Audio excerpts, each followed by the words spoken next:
बिस्मिल्लाहिर्रहमानिर्रहीम। अस्सलामु अलैकुम वरहमतुल्लाहि वबरकातुहू। एक अहम ही सवाल है जो कि मेरे बहुत ही एक अज़ीज़म है जिन्होंने मुझे इरशाद फरमाया है। आपका फरमान है, जो सवाल है वो ये है कि अगर किसी को कुछ खिलाया पिलाया गया हो तो उसको पेट से बाहर कैसे निकालना है? क्या जो खिलाया गया है या पिलाया गया है तो वो किस तरह निकल सकता है, या कोई ऐसी दवाई हो कि जिसके खाने से कै आ जाए, या पेट से वो जादू जो खिलाया गिलाया गया है, जो खिलाया और पिलाया गया है, वो निकल जाए। तो इसका जवाब क्या है? और अगर किसी को जादू या तावीज़ किसी के ऊपर किए जाते हैं और उसको वो किसी खाने की चीज़ में शामिल करके दे दिया जाता है या उसको पिलाने की चीज़ में दे दिया जाता है, तो उसकी अलामत क्या होती है, उसकी निशानी क्या होती है और उसका इलाज क्या है? तो ये आज हमने अर्ज़ करना है। इंशाल्लाह मुझे यकीन है ये मालूमात आपके लिए बहुत ही फ़ायदा मंद साबित होंगी। सबसे पहली जो चीज़ है वो ये है कि अगर हम किसी को कोई चीज़ खिलाते हैं या पिलाते हैं तो वो उसका जब वो चीज़ पेट में जाती है तो वो क्या करती है। देखिए, अगर हमें कोई चीज़ खिलाई गई है तो वो भी मिक्स करके खिलाई गई है, अगर हमें कोई चीज़ पिलाई गई है तो वो भी मिक्स करके घोल के उसको पिलाया गया है। यानी ना तो हमारे पेट में वो चीज़ जाने के बाद उसका कोई कागज़ मौजूद रहता है, ना उसकी कोई इबारत, ना उसकी कोई शक्ल और सूरत मौजूद रहती है। और फिर इसका एक वक्त होता है, जैसे हम कोई भी खाना खाते हैं या हम कोई पानी पीते हैं तो एक वक्त है और ज़्यादा से ज़्यादा उसका जो टाइम है वो 24 घंटे होता है। वैसे जो उलमाए तिब हैं, जो हकीम हैं, तबीब हैं, वो कहते हैं कि अगर आपने जो खाना खाया है वो आपका 18 घंटों के बाद आपके पेट से उसका निकलना ज़रूरी है, या फिर 22 या फिर 24 एंड 24 से देर नहीं होनी चाहिए। अगर इससे भी ज़्यादा आपके पेट में जो आपने खाया है वो रहे तो फिर वो आपके लिए बीमारी की अलामत बन जाता है। तो इसलिए अगर तो हमें पता चल गया कि इस बंदे को जो इसने पानी पिया है या इसने खाना खाया है तो वो जादू वाला था, फ़ौरन ही पता चल जाता है, तो हम उसको कै करवा सकते हैं या हम कोई ऐसी मेडिसन दवाई इस्तेमाल कर सकते हैं कि जिसके साथ वो जो उसने पिया है बेआइनी ही वही खाना वही पानी बाहर निकल आए, जो उसके साथ असर होगा वो भी बाहर निकल आएगा। लेकिन अगर ये जादू हो गया पुराना, 24 घंटे कम अज़ कम इससे वक़्त गुज़र चुका है, तो उसके बाद आप अगर उसको कै करवाएं, आप उसको पेशाब के ज़रिए निकालने की कोशिश करें या पसीने के ज़रिए निकालने की कोशिश करें या कोई और ज़रिया इख्तियार करें, ये आपका फ़ायदा मंद साबित नहीं होगा।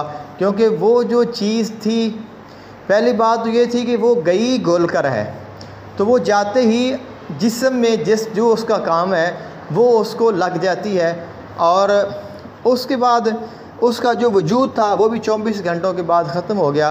लिहाजा अब हमें इसका कोई फ़ायदा और बेनिफिट नहीं है। दूसरी बात ये है, मेरा जो तजर्बा है, अल्हम्दुलिल्लाह इस बात पे मेरा बहुत तजर्बा है, तो इसका ये कि जब कोई चीज़ खिलाई पिलाई जाती है तो वो तावीज़ नहीं होता, वो अमूमन 99% जो है वो एक शैतान होता है, एक हवाई चीज़ होती है, एक जिन या औरत या इस तरह का कोई मोकिल होता है जो शैतानी होता है, जो उस कलाम में होता है और वो इंसान के पेट में उसके मैदे में चला जाता है और फिर वो उसको पकड़ देता है।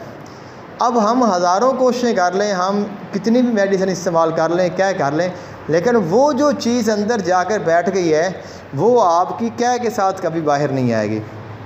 अगर किसी को खिलाया गया है पिलाया गया है तो उसकी अलामत क्या है? उसकी अलामत और उसकी निशानी ये है कि उस बंदे का मैदा ख़राब हो जाएगा और उसको भूख नहीं लगेगी, उसको प्यास नहीं लगेगी, और अगर वो खाना खाएगा उसका हज़म नहीं होगा, अगर वो पिएगा तो उसका हज़म नहीं होगा। उसके बाद उसको कब्ज़ रहेगी, गैस रहेगी, उसका पेट फूला रहेगा, सख्त हो जाएगा, कभी कैसे हो जाएगा, कभी कैसे हो जाएगा, पेट में मुख्तलिफ़ आवाज़ें होंगी, शोर होगा, अजीब अजीब सी उसकी जो है वो बेचैनी उसको महसूस होगी। और उसके बाद ये है कि वो बंदा कोई भी इलाज करे, कोई भी दवाई इस्तेमाल करे, वो दवाई उस पर असर नहीं करेगी, यानी उसको उस दवाई का फ़ायदा नहीं होगा। खुराक खाएगा वो उसको लगेगी नहीं, मेडिसन इस्तेमाल करेगा वो उसको फ़ायदा नहीं देगी, यानी सारी दवाइयाँ, सारी मेडिसन, सारी खुराक उसकी ज़ाया होगी। उसकी वजह यह है कि उसके पेट में एक ऐसी चीज़ बैठी है, जो भी वो खाता है, जो पीता है, वो उस चीज़ को या तो खा जाती है या उसको ज़ाया कर देती है। तो ये इसकी मैंने आपको मुख्तसर इसकी मैंने आपको निशानी ज़िक्र की है। इसलिए जो इस तरह का इंसान होता है, फिर वो तरह तरह की जिस्मानी बीमारियों में मुब्तला हो जाता है, यानी अगर उसका इलाज ना किया जाए तो वो फिर तरह तरह की जिस्मानी बीमारियों में मुब्तला हो जाता है।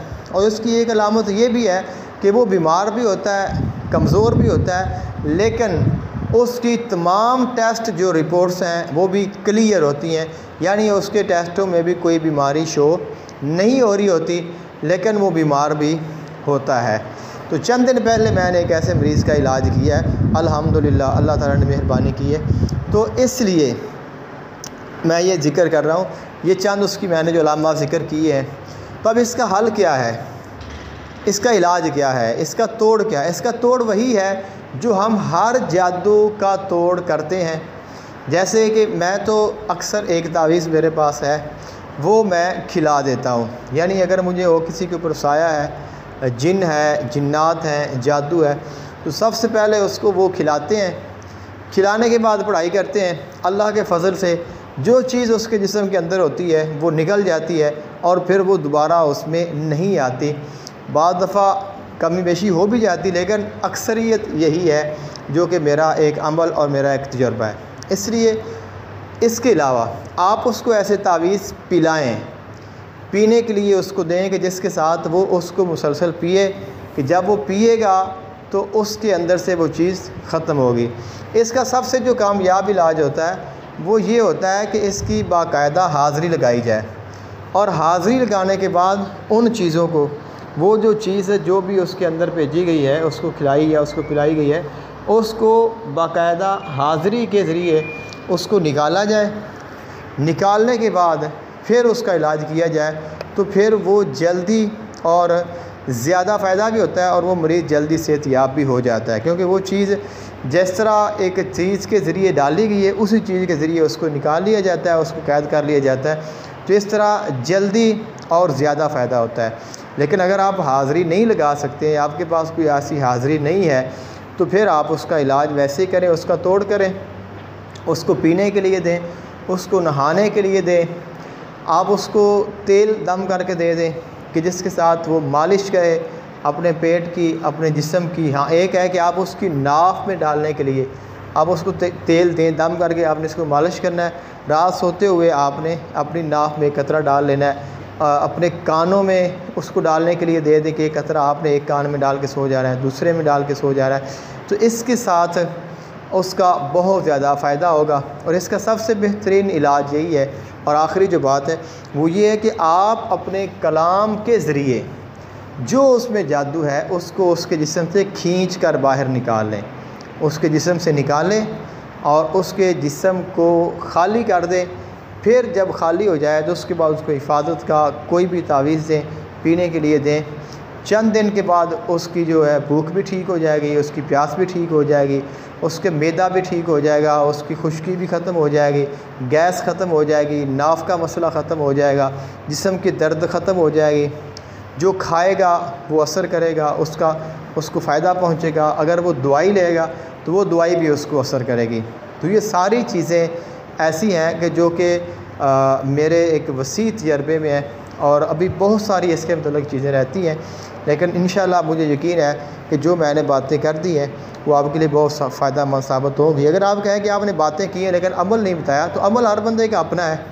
आप जिस अमल के साथ आप तोड़ करते हैं, इलाज करते हैं, आप वही अमल पढ़ें, उसी को इस्तेमाल करें, इंशाल्लाह वही आपको फ़ायदा देगा। क्योंकि अलग अलग हर बंदे का अमल अलग होता है, तो आपका अलग है, मेरा अलग है, दूसरे का अलग है। जो अमल आप करते हैं, जिस तरह आप जादू का इलाज करते हैं, उसी तरह ही इसका इलाज करें इंशाल्लाह। चंद एक जो मैंने चीज़ें ज़िक्र की उन पर अमल करें तो आपको इसमें 100% जो है वो फ़ायदा होगा और इंशाल्लाह जो मरीज़ है वो मुकम्मल सेहतयाब हो जाएगा। मुझे अपनी दुआ में याद रखिएगा।